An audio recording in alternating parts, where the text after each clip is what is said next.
नमस्कार।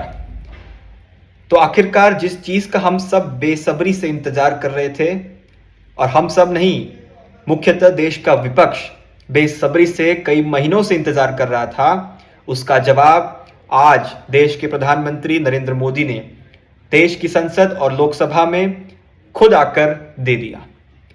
देश का विपक्ष पिछले कई महीनों से ये कंटिन्यूस सवाल कर रहा था कि आखिर सीज फायर दबाव में हुआ या नहीं हुआ। वो चाहते थे कि प्रधानमंत्री मोदी ट्रंप पर बोले और ये स्पष्ट करें कि सीज फायर ट्रंप ने कराया या नरेंद्र मोदी ने सरेंडर किया या कुछ और हुआ। तो आखिरकार उसका जवाब प्रधानमंत्री ने आज संसद में अपने भाषण में दिया।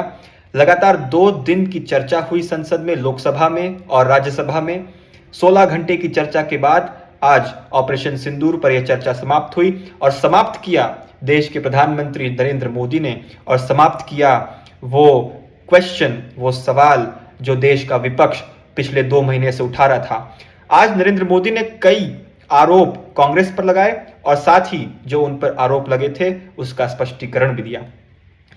सीज फायर पर देश के प्रधानमंत्री नरेंद्र मोदी ने कहा कि देश की सेना ने जो लक्ष्य हासिल किए वो लक्ष्य ही तय हुए थे और इसीलिए अंत में जाके सीज फायर हुआ। सीज फायर से पहले मोदी ने कहा कि पाकिस्तान की तरफ से डीजीएमओ का कॉल आया था, उन्होंने हमसे संपर्क किया था और ये गिड़गिड़ाया था कि अब हमारे पास ताकत नहीं है, आप यह हमला रोक दीजिए। देश की सेना ने, प्रधानमंत्री मोदी ने कहा ये कि देश की सेना ने पाकिस्तान को घुटने पे ला दिया, उनको सरेंडर करने पे मजबूर कर दिया और ये स्पष्ट किया कि सीज फायर किसी दबाव में नहीं हुआ था या दुनिया के किसी नेता ने ऑपरेशन रोकने के लिए भारत को नहीं कहा था।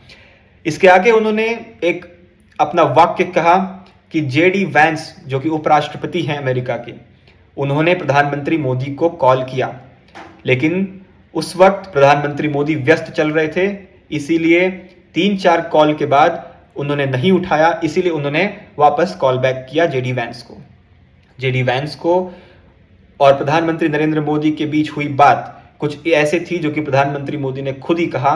वो ये थी कि जेडी वैंस ने प्रधानमंत्री नरेंद्र मोदी को कहा कि पाकिस्तान 9 और 10 मई के बीच में भारत पर भीषण हमला करने जा रहा है।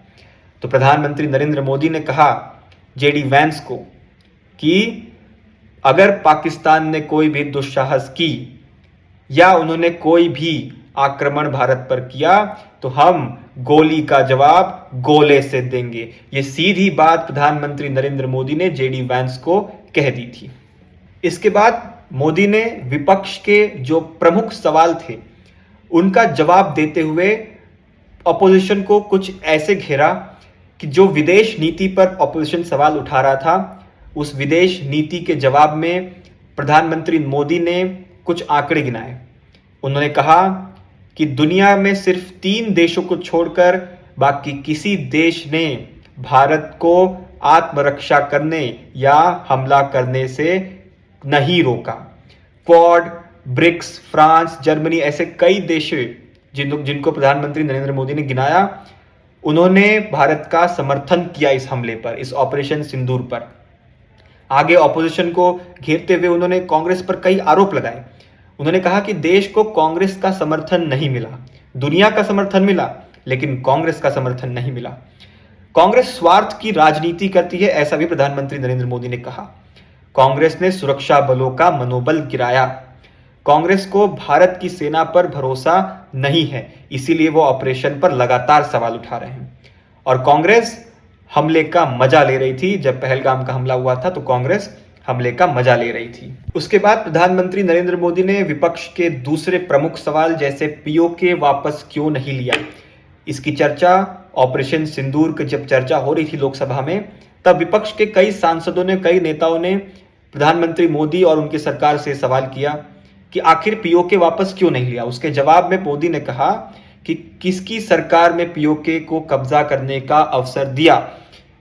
ये सवाल पूछते हुए उन्होंने ऑपोजिशन को घेरा और बाकायदा ये बताया भी कि कैसे पीओके पाकिस्तान के पास आज गया, जिसकी वजह से भारत आज इस पीओके की समस्या से जूझ रहा है।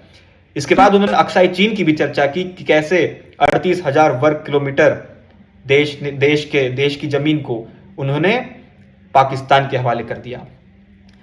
जब उनके भाषण का अंत हो रहा था तो उन्होंने ऑपोजिशन की बड़े मजे लिए, और जो कि आजकल काफ़ी ट्रेंडिंग टॉपिक चल रहा है कि शशि थरूर और मनीष तिवारी कांग्रेस से नाराज़ हैं। इस सब चर्चाओं के बीच उन्होंने भी कहा कि शशि थरूर और मनीष तिवारी को कांग्रेस संसद में बोलने नहीं दे रही है। ये कहते ही और बाद में एक और बात कही कि एक परिवार के दबाव में पाकिस्तान को क्लीन चिट देना बंद करे कांग्रेस के नेता।